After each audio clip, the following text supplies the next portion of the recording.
when Buddha was asked to centralize his teachings, what is the essence of the teachings? He said, in Tibetan, Rigpa chum mjashin gyawa pusun tsokpache, ranga semyon sundundan sangit tembai. You understand? Rigpa chum mjashin means, this really actually, I always share this because it really essentializes, it encapsulates the entire teaching of the Buddha. Because Buddha teachings actually, Buddha was an extraordinary, you can say, master, who through his enlightenment saw that everyone, without exception, had the same potential as him, the potential of enlightenment. You understand? But then he saw, because of ignorance, they failed to see their true nature. So he's very much moved by the suffering, because created out of ignorance, negative emotion, negative karma. He was very moved and wanted to really show each and every one of us the way of really realizing our own nature, or how do you say, realizing our own potential, the potential of what is called ultimate happiness, which is enlightenment. In fact, in Buddhism, when you talk about enlightenment, people sometimes think, oh, enlightenment, that's not for me. It's only for holy men and women. But actually, really, actually speaking, knowing or knowingly or not, or unknowingly, we actually are all seeking for happiness, or I blurted out anyway, happiness, which is basically what I mean by seeking for enlightenment, actually ultimate. Because what enlightenment is the lasting and ultimate happiness, which is free of sorrow, which is free of suffering and the cause. Because what creates suffering is ignorant negative emotion and negative karma, one that has been purified.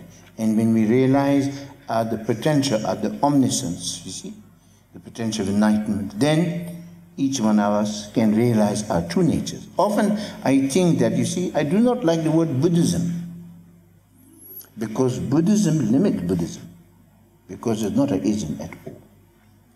But because people say Buddhism, so we say Buddhism. And it's not also a Tibetan word anyway, it's English word. So it is not Buddha Shakyamuni's, you know, his way, his doctrine, his approach, his line that we are following. Ultimately, actually, what really, if you were to use Buddhism, is a way for each one of us to realize our Buddha nature and become a Buddha. So our Buddha's way for each one of us to realize our potential complete enlightenment is what Buddhism really is. Is that clear? That's why Buddha taught in so many ways.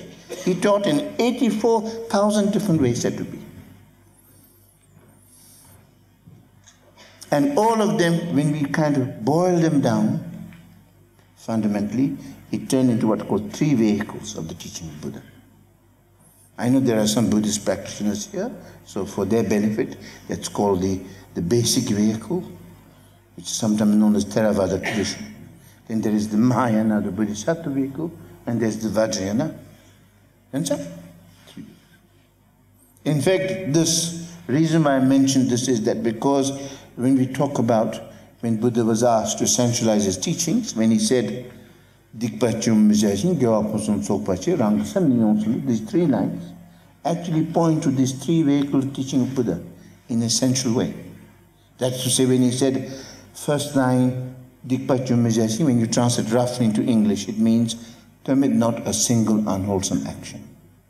Well, then you might say, but how could I possibly not commit a single unwholesome action? What it really means is that as much as possible, abandon all the unwholesome, negative, and harmful actions which are the cause of suffering for yourself and others. Is that clear? And that is the basis of the first vehicle of the teaching of the Buddha. The main essence of that is not to harm others. As great Tibetan masters always say, if you can't help, at least don't harm. And most important of all, don't keep malice and hatred in your heart. Keep your heart and mind pure. If you can't help, at least don't harm. Is that clear? And next is then, if you can, then next line is meaning cultivate the wealth of virtue. That is to say, as much as possible, adopt, on the other hand, as much as possible, adopt all the positive and wholesome and beneficial actions which are the cause of happiness for ourselves and others. So here when we come to this, it refers to the Bodhisattva vehicle, or the Mahayana, where the emphasis is upon the altruism, about the development of love and compassion, which is cultivating the wealth of virtue. Is that clear? Hello. Now the third and the last, he says, Ranga Semnyon Sundur. This is the most important thing.